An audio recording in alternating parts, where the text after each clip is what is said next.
బెంగళూరు పిరమిడ్లో బ్రహ్మర్షి పితామహ పత్రిజీ క్రియేట్ చేయడం జరిగింది. అట్లా ఒక ఎన్నో హీలింగ్స్ తెలుసుకోవాలి. ఎక్కడ ఏం జరుగుతుందో తెలుసుకుంటే కదా మనకి. ఇంజనీరింగ్ చేసిన గోల్డ్ మెడల్ ఇచ్చిన చిన్న పిల్లలని కింద ఇట్లా వండ పెట్టుకుని జబ్బులు తగ్గించుకొని పోయింది. 3 days ఒక తల్లి అయితే 3 days చిన్న బేబీని ఒడిలో వండ పెట్టుకొని 3 రోజులు బయటకి రాకుండా అన్నం తినకుండా నా పాప బతికితే చాలు అని సంకల్పం గట్టిగా దృఢంగా తీసుకొని ఆ పిరమిడ్లో ఉండిపోయింది. అంటే అది పెట్టుబడి. అంటే అట్లా పెడతామా మనం? పెట్టాలి. అలా పెడితే రిజల్ట్ ఖచ్చితంగా ఉంటుందా ఉండదా చెప్పండి? మీకు పెడితే మీకు ఉంటుందా ఉండదా? అన్నం మానేసింది పాప కోసం. పాప బతికితే చాలు అనుకునేది. 3 రోజులు ఒడిలో వంట పెట్టుకుని ధ్యానం నిద్ర అన్నీ అల్లనే వేసేసింది. అంత అద్భుతమైన పిరమిడ్ అక్కడ ఉంది. అంటే ఈ పిరమిడ్ అనేది ఏం చేస్తా విశ్వశక్తిని ఇస్తుంది. మనం విశ్వంలో ఉన్న శక్తిని గుంజుకుంటుంది. ఇప్పుడు భూతత్వం ఎలా సూర్యుని కిరణాలను ఎక్కువ వేడిని తీసుకొని పేపర్ని కాల్చేస్తుందో అలా ఈ కోణం ఏం చేస్తుంది, గౌరమ్మ కోణం ఏం చేస్తుందంటే ఆ యొక్క ఎనర్జీని బాగా తీసుకొని మనకి స్టోర్ చేస్తుంది. స్టోర్ చేసుకొని మనకి ఇస్తుంది అది. అట్లా అంటే ఇప్పుడు ప్రతి ఆలయం కూడా అదే అద్భుతాలు, ప్రతి గోపురము అవే అద్భుతాలు అన్నారు. అందుకే ఆ టెంపుల్కి వెళ్ళగానే ప్రశాంతత పొందడానికి కారణం ఏంటంటే పాజిటివ్ వైబ్రేషన్. ఆ విగ్రహం కాదు, ఆ విగ్రహం పైన పడుతున్న ఎనర్జీ, ఆ విగ్రహం రూపంలో ఉన్న ప్రతిరూపం ఉంది కదా, ఆ నిజమైన రూపం యొక్క శక్తి. ఇప్పుడు కృష్ణుడు ఉన్నాడు ఆ విగ్రహం రూపంలో. ఆ విగ్రహం మామూలుగా మనం ఏదో చెక్క నుంచో దేని నుంచి తెచ్చినాం, తయారు చేసినాం. కానీ ఆ విగ్రహం నుంచి అది రాదు. ఆ విగ్రహం పైన ఉన్న గోపురం ఏదైతే ఉందో ఈ శ్రీకృష్ణ పరమాత్మ యొక్క శక్తి ఆ విశ్వం నుంచి మనకి ఆ విగ్రహం పైన పడి ఆ గర్భగుడిలో నుంచి మొత్తం స్ప్రెడ్ అవుతుంది. అందుకని మనకి దేవుని ప్రతిరూపం పెడితే మనము ఇవన్నీ మనస్సు అనే విగ్రహాన్ని, మనస్సు మనకి చంచలంగా ఉంటుంది కదా, దాన్ని నిగ్రహించుకోవడానికి భగవంతుని ప్రతిరూపాలని నిలబెట్టి మనము మొక్కడం స్టార్ట్ చేసినాం. అంటే అదంతా వైబ్రేషన్. మన గుడికి వెళ్ళగానే ఎందుకు ప్రశాంతత నేనన్నాడ ప్రశ్న వేసుకున్నామా? ఇంటికి వస్తే లొల్లు అవుతుంది, గుడికి వెళ్తే ప్రశాంతత వస్తుంది. ఈ ప్రశ్న ఏంది, ఈ ఆన్సర్ ఏంది, మనం ఏ రోజు వేసుకోవాలి. దాని అర్థము, దాని అంతరార్థం సైంటిఫిక్గా ఉంది, సైన్స్ ఉంది, స్పిరిచువల్ ఉంది. ఇవి తెలుసుకోవాలి మనం. ఆ గోపురం వల్ల, మంత్రాల వల్ల, ఈ శ్రీచక్రం ఉంటుంది. వీటన్నింటి వల్ల ఏమవుతుందంటే భూమి అవన్నింటి పైన ఉన్న విశ్వశక్తిని, పరమాత్మ యొక్క నిజమైన పరమాత్మ యొక్క శక్తిని గుంజుకొని స్టోరీ చేసుకొని ఆ గుడి చుట్టూరుగా, ఊరు చుట్టూరుగా, గ్రామం చుట్టూరుగా, పల్లె చుట్టూరుగా స్ప్రెడ్ చేస్తూ ఉంటుంది. ఎంతో అంతరార్థాలు ఉంటాయి ప్రతి దానికి. మనం టైం ఇవ్వాలి నేర్చుకోవడానికి. ఈరోజు కృష్ణాష్టమి. కృష్ణ అంటే అపరిమితమైన ఆనందం, ఆత్మజ్ఞానం. అపరిమితమైన ఆనందం అంటే ఆనందం ఎప్పుడు దొరుకుతుంది? ఆ జ్ఞానం ఉన్నప్పుడే కదా. నువ్వు అజ్ఞానివి అనుకో, ఆనందం దొరుకుతుందా? అంటే పరిమితము లేని ఆనందమే పరమాత్మ. అందుకే కృష్ణ. కృష్ణ అంటే అజ్ఞానం, కృష్ణ అంటే జ్ఞానం, జ్ఞానం అంటే ఆనందం, అంటే ఆత్మానందం. చూడండి ఆయన పేరు కూడా ఎట్లా పెట్టుకున్నాడు. కృష్ణ అంటే అపరిమితం, అంటే ఆనందానికి అవధులు లేవు, అనంతం. ఆయన పేరులోనే అంత అర్థం ఉంది. చక్కగా మరి కృష్ణాష్టమి నెమలి పింఛం పెట్టుకుంటాడు, అర్థం ఉంది. 16,108 మంది భార్యలను ఎందుకు చేసుకున్నాడు, అంతరార్థం ఉంది. వీళ్ళందరూ ఎవరు అసలు? ఈ 16,108 మంది ఎవరు? ఋషులు. వీళ్ళందరూ త్రేతాయుగంలో ఉన్న రాముని అందాన్ని చూసి నివ్వెరపోయిన మగ పురుషులు. అంటే ఒక మగోడిని చూసి మగవాళ్ళు ఆ అందాన్ని చూసి నివ్వెరపోయి ఈ జన్మలో నేను ఒక్క భార్యకే పరిమితం అని చెప్పినప్పుడు నెక్స్ట్ యుగంలో చూసుకుంటామని ఆ ఋషులే గోపికలుగా పుట్టింది బృందావనంలో, మధురలో. మరి ఈ గోపికలందరూ మరి నరకాసురుడు ఎత్తుకపోతాడు. నరకాసురుడు ఎవరు? కృష్ణుని కొడుకు, సత్యభామ కొడుకు. అంటే సత్యభామ అవతారం వేయకన్నా ముందు వరాహమూర్తిగా ఉన్నప్పుడు ఆమె సాయంకాలంలో, ఇది మనకు సందేశం ఇవ్వడానికి, భార్యాభర్తల కలయిక సంధ్యా సమయంలో కలవద్దు అని చెప్పడానికి శ్రీకృష్ణుడు వరాహ అవతారంలో, భూదేవి అవతారంలో కలయిక వల్ల ఒక ఇతని ఈ గోపికలందరినీ ఎత్తపై జైల్లో బంధించి అనుభవిస్తారు. వీళ్ళందరినీ బయటకు తీసుకొచ్చిన తర్వాత బృందావనంలో బతకనిస్తారా అని చెప్పి వీళ్ళందరినీ భార్యలుగా చేసుకుంటారు. కానీ అస్కలిత బ్రహ్మచారిగా ఉంటారు. అంటే ముట్టకుండా పట్టకుండా. అంటే ఇప్పుడు నెమలి ధరించడానికి కూడా అర్థం ఉంది. దాని అర్థమే దీంట్లోకి వస్తుంది. నెమలి అంటే ఎందుకు ఇష్టం, నెమలి అంటే ఎందుకు ధరిస్తాడు అంటే, నెమలి మనం నెమలిని తీసుకుందాం, ఈక పక్కకు వెళ్దాం. నెమలి అంటే ఈ సృష్టిలో ఎన్నో జీవరాశులు ఉన్నాయి. అన్నీ శారీరక పరంగా కలిస్తేనే దానికి సంతానం జరుగుతుంది. ఒక కుక్క కానీ, పిల్లి కానీ, మనిషి కానీ, పంది కానీ, ఏదన్నా కానీ నెమలి మాత్రం కలవదు. అంటే భార్య అది ఒక ఆడ నెమలి, మగ నెమలి శారీరక పరంగా సంపర్కం చేయకుండానే గర్భం ధరిస్తుంది ఆడ నెమలి. అంటే ఒక నెమలి మగ నెమలి నాట్యం చేస్తే ఆ నాట్యాన్ని చూస్తూ తన కంటిలో నుంచి వచ్చే ద్రవం వల్ల ఆడ నెమలి గర్భం ధరిస్తుంది. అంటే ఇక్కడ బ్రహ్మచర్యమే కదా నెమలిది. సంపర్కం లేదు భార్య అంటే శారీరక సంపర్కం లేకుండానే నెమలి గర్భం ధరిస్తుంది. అలా నేనున్నాను అని చెప్పడానికి ఆయన నెమలిని ధరించి 16,100 రుక్మిణితో కూడా సంబంధం పెట్టుకోడు. రుక్మిణిని కూడా మంత్రశక్తులతోనే పిల్లల్ని అంటాడు. అంటే సాధన ద్వారా శక్తిని పొంది రుక్మిణికి, జాంబవతికి, సత్యవతికి వీళ్ళందరికీ పిల్లల్ని ఇస్తాడు. కానీ ఎలా? గర్భం ద్వారా కాదు. ఆ కృష్ణుని అవతారంలో అసలు ఒక్కరితోని కూడా శారీరక సంబంధం ఉండదు. అందుకే ఆయన అస్కలిత బ్రహ్మచారి అంటారు. కానీ తెల్లని మూర్ఖులు ఏం చెప్తారు? దేవుడే 16,100 మంది చేసుకున్నాడు, నేను ఇద్దరిని చేసుకుంటే తప్పేముంది, ఆయనకి మనకి పోలికనా? ఆయన ఎందుకు చేసుకున్నాడు? ఈ చెడిపోయిన ఈ గోపికల్ని సమాజం ఊరుకుంటుందా అని చెప్పి వాళ్ళ మొరపెట్టుకున్నప్పుడు ఆ ఋషుల యొక్క కోరిక ఈ జన్మలో తీరడము, ఈ నరకాసురుని నుంచి తప్పించి నరకాసురుణ్ణి ఆ సత్యవతి వధించిన తర్వాత వీళ్ళందరినీ తెచ్చుకుంటే మేము ఉండలేము అంటే అప్పుడు కదా సముద్రంలో నడి మధ్య సముద్రంలో ఇందాక సార్ అన్నాడు కదా ఒక ఇంజనీర్ అని, మరి ఆయననే కట్టిండు కదా శ్రీకృష్ణుడి అంత మధ్య సముద్రంలో ద్వారకని నిర్మించి 16,108 మంది భార్యలకి మండపాలు ఏర్పాటు చేసిండు. ఒక్క భార్యకి ఇవ్వడానికి మనకు కష్టమైంది. 16,100 మంది వాళ్ళందరికీ ద్వారకాలో అంత పెద్ద సముద్రంలో అంటే మనం నేర్చుకోవడానికి ఇదంతా ఏదో ఆషామాషి కాదండి. ఆయన లీలలన్నీ మన జీవితాన్ని పండించుకునేలాగా జ్ఞానం ఉంది. ఇప్పుడు చెట్టు మీద ఉండి బట్టలు ఎత్తుకపోయిండు అని కృష్ణుడిని చిలిపి కృష్ణుడు అని పేరు పెట్టుకున్నాడు. ఆ చిలిపిని తీసేయాలి. ఆ బట్టలు ఎత్తుకపోవడానికి అంతరార్థం ఏముంది అంటే ప్రతి స్త్రీకి నేర్పిండు అక్కడ.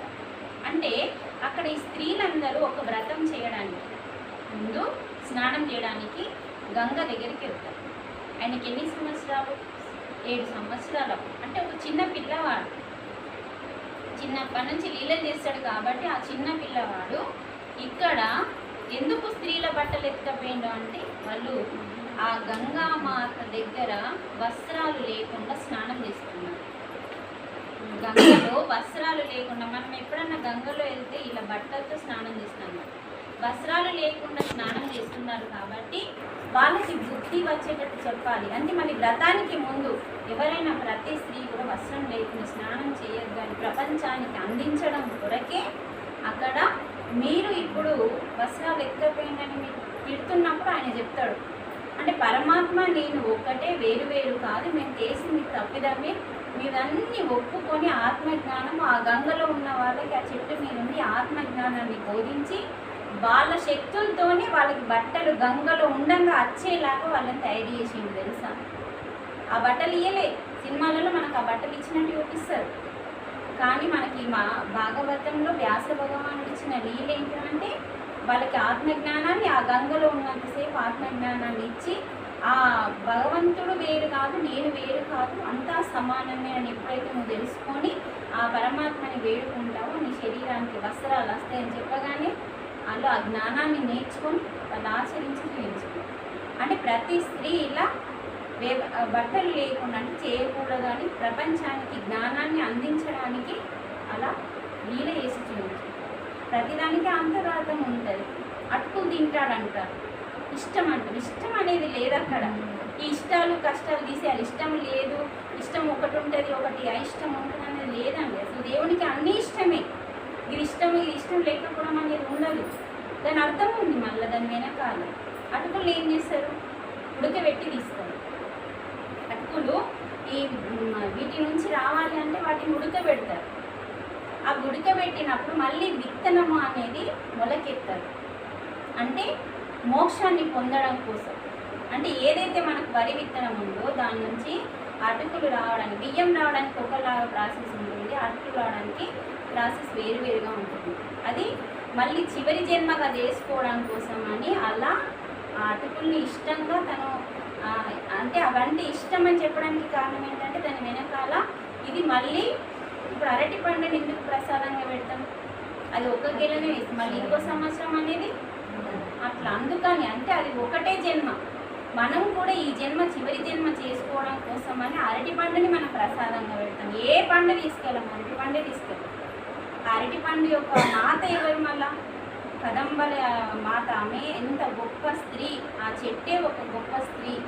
శాపం వల్ల ఆమె అరటి చెట్టుగా మారిపోయింది. ఆమె ఒక ఋషి భార్య, ఆ కోపం వల్ల దుర్వాసుని భార్య అలా మారిపోయింది. ఆ కోపం వల్ల అంటే ఆమె మనకిచ్చిన జ్ఞానం ఏంటంటే మళ్ళీ మనము పూర్తిగా భగవంతుని ప్రసాదము చివరి జన్మ. నల్లటి కుండ అంటే అజ్ఞానం.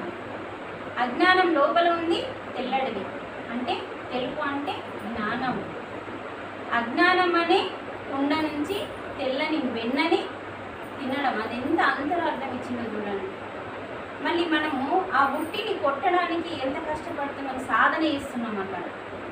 ఇవన్నింటి వెనకాల మొత్తానికి ఆత్మజ్ఞానానికి సంబంధించిన చరిత్రనే ఉంటుంది. కానీ ఇవన్నీ ఏదో ఎంజాయ్మెంట్ చేయడానికి మాత్రమే సరిపోయింది. అసలు ఈ రోజంతా 12 దాకా ఉండి ఈ ఉట్టి కొట్టి కథం పులియోలని పడుకోవడమే ఉంది. అంతవరకే మనకు తెలుస్తుంది. ఎందుకంటే చెప్పేవాళ్ళు లేకనో, వినేవాళ్ళు లేకనో, టైం లేకనో, ఎందుకో కానీ మనం ఇలా మారిపోతున్నాం. ప్రతి పండుగకి ఇప్పుడు వచ్చే వినాయక చవితి కూడా ఎంత అంతరార్థం ఉందో. మరి అలా ఎందుకు జన్మ తీసుకున్నాడు, ఆ ఆకారం ఎందుకు ఉంది, అసలు రోడ్ల మీద ఎందుకు మనం వినాయకుడిని నిలబెడుతున్నాం, ఏంటి ఇదంతా, ఎందుకు ఇదంతా మొత్తం చరిత్ర ఉంది. తర్వాత పొలాల అమావాస్య ఏంటి, ఎట్లా ఎందుకు ఆ ఎడ్లు ఆనడంత అలంకరణ వేసుకొని మళ్ళీ మిగతా రోజులకి అంత బాధగా అది పనిచేస్తే, ఇవన్నింటి పండగ నుంచి మనం జ్ఞానం నేర్చుకోవడానికి ఏదో అండుడు తినుడు బూరెలు చేసుడు ఇది సరిపోతుంది. కానీ ఆ పండగ వెనకాల ఏముంది, దాని అంతరార్థం ఏంది, అక్కడ మనం ఏం నేర్చుకోవాలి. నేర్చుకున్నాం అనుకోండి, ఆ పండుగని ఎట్లా చేస్తాం చెప్పండి, ఎంత హ్యాపీగా చేస్తాం, ఎంత సంతోషంగా తీసుకుంటాం. దాని వెనకాల జ్ఞానాన్ని తీసుకుంటాం. అది ఏ జ్ఞానం లేకపోతే తిట్టుకుంటా చేస్తాం. ఆ తిట్టుకుంటా చేసే ప్రతి పదార్థము విషంగా మారుతుందని మనకి రామాయణంలో అమ్మవారు చెప్తారు. అందుకని మనం చేసే ప్రతి పదార్థము సేవాభావంతో, ప్రేమతో, ఇష్టంతో అదంతా అమృతంగా మారేలాగా చేయాలని మనకి చెప్పడం జరుగుతుంది. అందుకని మనకి ఏదన్నా దాన్ని ఏది తెలుసుకోవాలన్నా దాని వెనకాల అద్భుతమైన చరిత్రలు ఉంటాయి. అందుకే ధ్యానం అనేది ఏం చేస్తుందంటే మనసు 4 స్టెప్స్ ఉంటుందండి. ఇప్పుడు ఇక్కడ మీరు అందరూ ఉన్నారు, పూర్తిగా ఈ క్లాస్ మీద డిపెండ్ అయి ఉన్నారనుకో, అది ధ్యానమే. అంటే మీ బుర్రలో ఇంకా వేరే ఆలోచన అనేది లేదు కాబట్టి అందరూ వినరు. అలా మీ శ్రద్ధని బట్టి వింటారు. కొందరు వినట్లేదు అనుకో, అలా మనసు ఏమైంది బయటకు వెళ్తుంది. కొందరి మనసు ఇక్కడే ఉండి విన్నారనుకో, అది ధ్యానం. ఇప్పుడు ఇలా వింటున్నా కొద్ది టైం అసలు తెలియదు, ఇంకా వినాలనిపిస్తుంది. అలసిపోము, బోరు కొట్టదు. ఎందుకంటే ఇదంతా పరమాత్మకి నీకున్న సంబంధం. ఇది ఉత్త పరమాత్మదే కాదు, ఆయనకి నీకు మధ్యలో ఏముందంటే నువ్వు జీవుడివి, ఆయన దేవుడు. నువ్వు భూమి మీదకి వచ్చి జీవుడు అయినావు. రాకన్నా ముందు నువ్వు దేవుడివి, ఆయన దగ్గర ఉన్నావు. కాబట్టి ఈ జీవుడికి దేవుడికి మధ్యలో ఏముంది అంటే మాయ ఉంది. ఏంటా మాయ?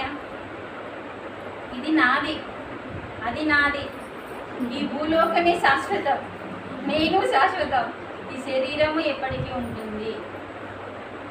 అంటే ఇవన్నీ ఏవైతే మనం సంపాదించుకుంటున్నామో, ఈ ఇల్లులు, బిల్డింగ్లు, డబ్బులు, మన శరీరం, ప్రతిదీ కూడా శాశ్వతము అని జీవించడమే మాయ.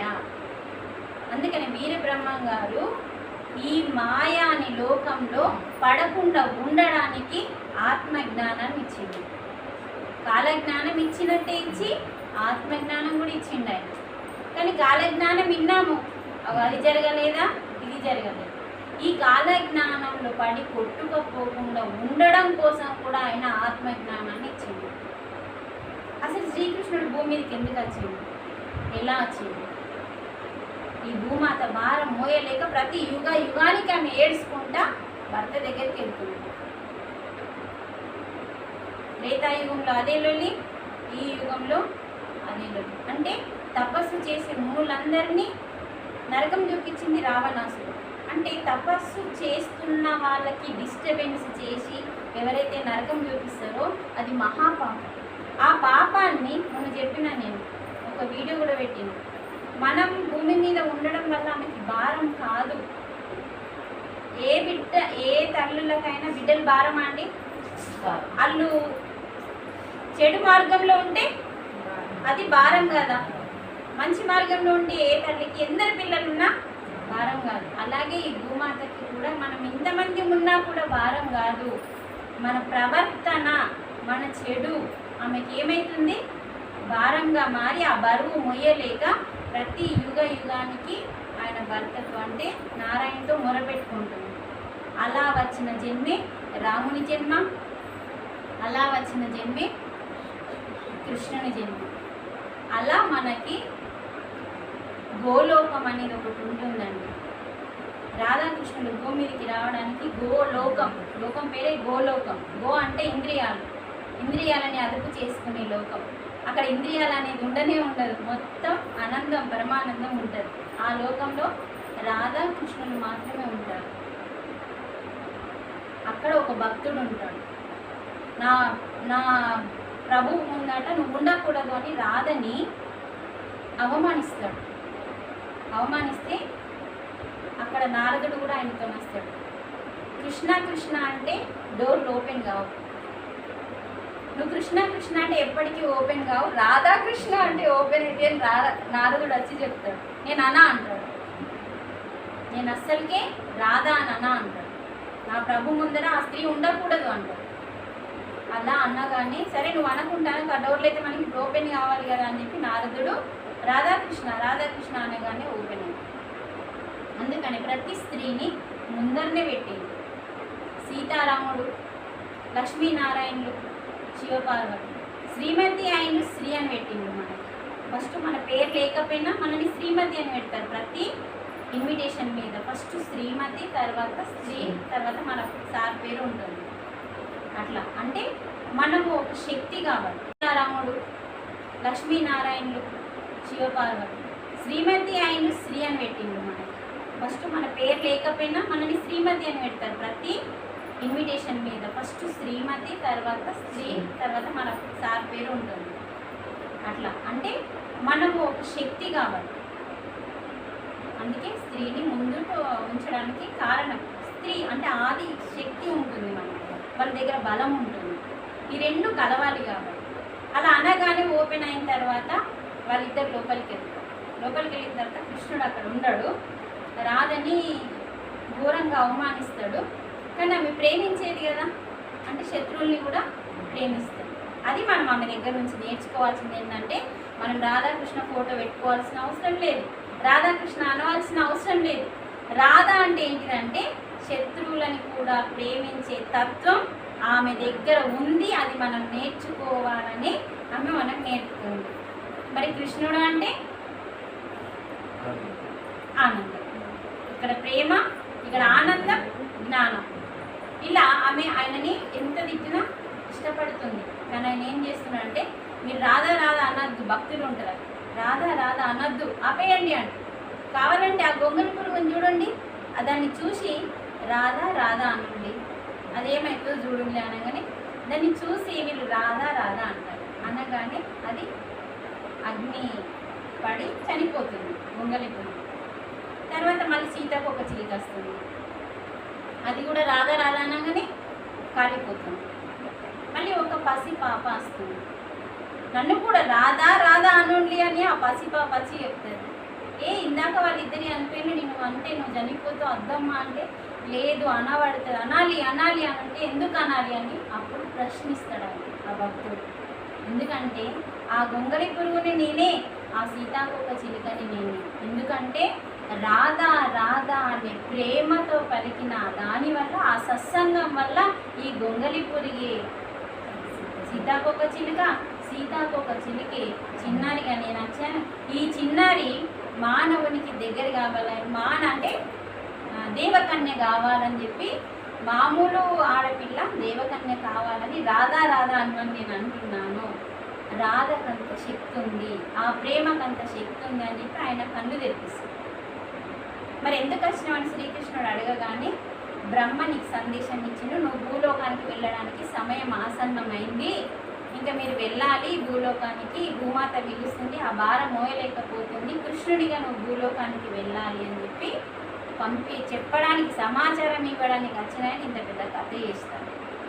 అలా ఆయన భూలోకానికి వెళ్ళడానికి ముందు ఈ రాధని అవమానిస్తాడు. కాబట్టి రాధ పూర్తిగా మర్చిపోయి వేరే చోట ఉట్టాలి, నువ్వు వేరే చోట ఉట్టాలి అని చెప్పి మళ్ళీ శాపం పెడతాడు. అలా వేరు వేరు ప్లేసులలో పుడతాడు. కృష్ణుడు కనిపించేంత వరకు ఈ కళ్ళు ఎప్పుడు గుడ్డిగానే ఉంటాయి రాధకి. ఆ కృష్ణుడు ఎప్పుడైతే కనిపిస్తాడో ఆమెకు అప్పుడు కళ్ళు వస్తాయి.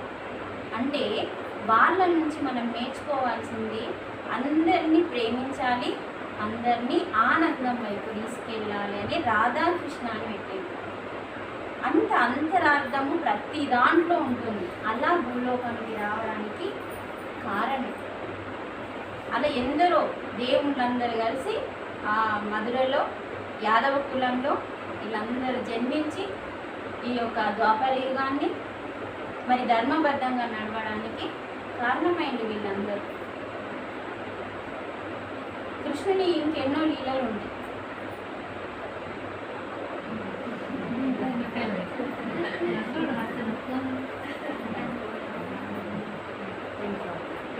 అందుకనే మనం ఒకటి వస్తుంది అంటే మనం క్లాస్ పెట్టుకోవాలి.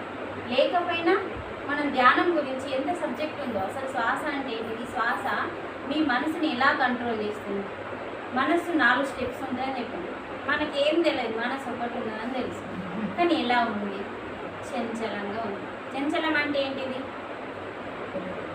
మనసు చంచలం అంటే ఆగదు, ఎప్పుడు ఏం కోరుకుంటుందో తెలియదు, అది వచ్చిన తర్వాత ఆపుతుందా అంటే ఆగది, తృప్తి ఉండదు, మళ్ళీ ఇంకోటి. దాన్నే మనం చంచలం అంటాం. అంటే కోతికి సమానం మార్చినాం దాన్ని. అంటే మన మనసుకి కోతికి సంబంధం, దగ్గర సంబంధం అన్నట్టుగా ఎప్పుడు చెంగ అది ఎట్లా ఎగురుతుందో మన మనసు కూడా అలాంటి మనసు ఉండడం వల్ల మన శరీరంలో ఉన్న శక్తి, ప్రాణశక్తి అనేది డౌన్ అవుతుంది. మన ఇల్లు తర్వాత సంగతి, ఫస్ట్ మన శరీరం అనే ఇల్లు ఖరాబ్ అవుతుంది, ఈ ఇల్లు తర్వాత. మనసు వల్ల ఈ ఇల్లు ఖరాబ్ అవుతుంది, అంతరంగం ఖరాబ్ అవుతుందండి. అంటే మన అంతరంగంలో ఆ మనసు చంచలంగా ఉంటే మన అంతరంగంలో ప్రాణశక్తి అనేది తగ్గిపోతుంది. నాడులలో ఉన్న ప్రాణశక్తి తగ్గిపోయి ఆ శక్తి లేక, అసలు నువ్వు ఉన్నావు అంటేనే నీ ప్రాణం ఉండడం వల్ల కదా, ఆ ప్రాణశక్తి ఉండడం వల్ల నువ్వు ఉన్నావు. అది తగ్గిపోయిన తర్వాత నీకేమవుతుంది, నీ శరీరం ఏమైపోతుంది. ఇప్పుడు చెట్టు ఉందండి, ఫస్ట్ ఆరోగ్యంగా ఉంది, చెడిపోతున్నప్పుడు ఏమి సిగ్నల్ ఇస్తుంది, అది ఒక కొమ్మ ఒకటేసారి చెట్టు పడిపోదండి. ఆ చెట్టు ఎలా సిగ్నల్ ఇస్తుంది, ఆకులు ఫస్ట్ రాలిపోతాయి, తర్వాత కొమ్మలు, మెల్లిమెల్లిగా చెట్టు పోతుంది. అలా ఫస్ట్ మనకి ఎలా వస్తాయంటే మెల్లిమెల్లిగా రోగాలు వస్తాయి. ఇప్పుడు అర్థమైందా? అంటే మన లోపల ప్రాణశక్తి అనేది తగ్గుతున్న కొద్దీ, తగ్గడానికి కారణం మనస్సు చంచలం. ఇది గుర్తుంచుకోవాలి. మనస్సు చంచలం వల్ల, ప్రాణశక్తి తగ్గడం వల్ల మెల్లిగా మన లోపల ఉన్న నాడులలో శక్తి, ఎనర్జీ ట్యూబ్స్ ఉంటాయి, వాటిలో ఎనర్జీ తగ్గిపోయింది. అప్పుడు మెల్లిగా మనకి రోగాలు స్టార్ట్ అవుతాయి. అలా రోగాలు ఒకటి ఒకటి ఒకటి నువ్వు ఇంకా దానికి ఇంపార్టెంట్ యూహించట్లేదు. రోగం వస్తుంది, హాస్పిటల్కి వెళ్తున్నావు, టాబ్లెట్ వేస్తున్నావు కానీ ప్రాణశక్తిని అందించాలన్న సంగతి నీకు తెలియదు. కానీ మనం ఇవ్వాల్సింది ఏంది ఈ శరీరానికంటే, ఈ శరీరానికి మనం టాబ్లెట్ ఇస్తున్నాము కానీ మనం ఇవ్వాల్సింది ఈ మెడిటేషన్ అనేది ఏం చేస్తుందంటే మన అంతరంగాన్ని శుద్ధి చేస్తుంది, ప్రాణశక్తిని అందిస్తుంది. శుద్ధి చేసినప్పుడు ప్రాణశక్తి అందించినాక నీకు రోగాలు ఎందుకు వస్తాయి? అందుకే ధ్యానం సర్వరోగ నివారణి అని చెప్పిండు. అంటే మన లోపల ఉన్న మొత్తం మైలనంతా కడిగేసేది కేవలం ధ్యానం. అది అసూయ వల్ల జరుగుతుందా నష్టం, ద్వేషం వల్ల జరుగుతుంది, దేని వల్లనో జరుగుతుంది కానీ అది నీ వల్లనే జరుగుతుంది. పక్కింటని వల్ల, ఎదురింటని వల్ల జరగదు. ఎందుకంటే అసూయ నీ లోపల ఉంది. నీ లోపల ఉన్న అసూయ వాని మీద పడుతున్నావు, వానికి ఏం నష్టం లేదు, నీకుంది. నీపై కోపం పడుతున్నావు, నీకు నష్టం. తన కోపమే అన్నారు కానీ ఎదురింటోని కోపం మనకు నష్టం అని చెప్పిందా? అందుకే తన అని పెట్టిండు, తన కోపమే. అది మనం అక్కడ పాయింటెడ్ చేసుకోవాలి. మన ఈర్ష్యాలు, ద్వేషాలు, కోపాలు ఇవన్నీ కూడా మనకి రోగాలను తెచ్చి మనలో ఉన్న మొత్తం పిండేస్తుంది, మన ప్రాణశక్తిని అంతా గుంజేసుకుంటుంది. మరి అప్పుడే తలనొస్తుంది, అప్పుడే గండు మంటే, అప్పుడే జ్వరం వస్తుంది, కాలు నొస్తాయి, నడుము. ఇంత యవ్వనంలో ఉన్న మనకి ఇవన్నీ నోయాలా? ఎంత యాక్టివ్గా ఉండాలి, మనం ఎంత పని చేయాలి అంటే ఇలా ఉన్నామంటే కారణం నీ లోపల ఏం జరుగుతుందంటే, నువ్వు ఏమైనా హాస్పిటల్ వెళ్తున్నావు, ఏం జరుగుతుందో తెలుసుకోలేకపోతున్నాం. ఒక గ్రంథం చదవం, ఒక శాస్త్రం చదవం, ఒక పురాణం చదవం, ఎట్లా తెలుస్తుంది మనకి? అందుకని మన అంతరంగంని శుద్ధి చేసుకొని స్ట్రాంగ్గా చేయాలి అంటే మనకి రామాయణంలో ఇచ్చిండు, భగవద్గీతలు ఇందాక సారి చెప్పింది కదా, కృష్ణుడు ఒక డాక్టర్ అని. అంటే నీ రోగము ఎలా తగ్గించుకోవాలో భగవద్గీతలు ఇచ్చిండు కాబట్టి ఆయన డాక్టరే మరి కదా. ఫ్లూట్ వాయించి గోపికల్ని, గోవుల్ని అన్నింటినీ మైమర్పించి ధ్యాన స్థితిలోకి, పరమాత్మ స్థితిలోకి తీసుకెళ్ళిందంటే ఆయన ఒక సంగీత విద్వాంసుడు కాదా? అంటే ఆయనలో మొత్తం టాలెంట్లు ఉన్నాయి కాబట్టి ఆయన అంత గొప్పవాడు. అందుకే ఎక్కువ శాతం కృష్ణ కృష్ణ కృష్ణ అంటది ప్రపంచం. కానీ కృష్ణుడు చెప్పింది మాత్రం, కృష్ణుడు చెప్పిన భగవద్గీతతో, కృష్ణుడు చెప్పిన జ్ఞానము వద్దు, కానీ ఆ ఏషం కావాలి, ఆ ఫోటో కావాలి. కృష్ణుడి అష్టమి అనగానే రాధేశం ఇస్తాము, కృష్ణుడి వేషం వేస్తాము. కానీ కృష్ణుడు ఇచ్చిన భగవద్గీత ఆ కృష్ణుడి వేషం వేసిన పిల్లనికి నేర్పడానికి మనసు రాదు. ఆ వేషం వేయకుండా నడుతుంది. చక్కగా మనం ఆ రోజు, ఈరోజు మీరు ఎంత మంచిగా భగవద్గీత నేర్చుకున్నారో చెప్పండి. వాళ్ళ ఇంట్లో అనితమ్మ వాళ్ళ ఇంట్లో ఎవరెవరు వెళ్ళిండ్రో. అంటే ఈరోజు మనం కృష్ణాష్టమి నిజంగా చేసినట్టు అర్థమైందా? ఆయన ఇచ్చిన జ్ఞానం మనము విన్నాము. ఆ విన్నదాన్ని మనం ఈ రోజు నుంచి ఆచరణ చేసినాం అనుకో, అది ఒరిజినల్ పూజ, అది శాశ్వతమైన పూజ, ఏ కోరికలు లేని పూజ. ఇంత అంతరార్థం ఉన్నదాన్ని మనం తెలుసుకోవడానికి టైం లేదు. మేము ఎంత దూరం నుంచి వచ్చినాం? ఫస్ట్ నేను ఒక్కదాన్ని వస్తా అన్న పాపం, సార్ ఒప్పుకోగా నాకు తోడొచ్చిండు. మనం ఎంత దూరం అన్నా పోవాలి నేర్చుకోవడానికి, తెలుసుకోవడానికి.